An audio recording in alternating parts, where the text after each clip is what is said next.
Bargarh Rana Pratap school में शुक्रवार जातीय विज्ञान दिवस महासमारोह पालित हो जाइछि।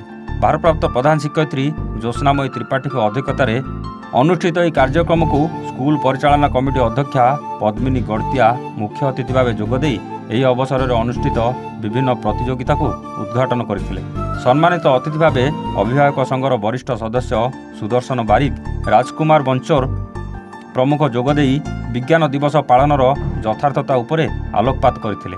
विज्ञान शिक्षयित्री नीलिमा प्रधान, रीता जाल, बबिता नायक, दीपिका कुल्लू, सुनीता मिश्र प्रमुख कार्यक्रम परिचालन में सहयोग करथिया बेले यह अवसर में आयोजित विज्ञान क्विज, गणित संख्या खेल और चित्रांकन आदि प्रतियोगिता मानकु विद्यालय तरफ पुरस्कृत करा जायतिला।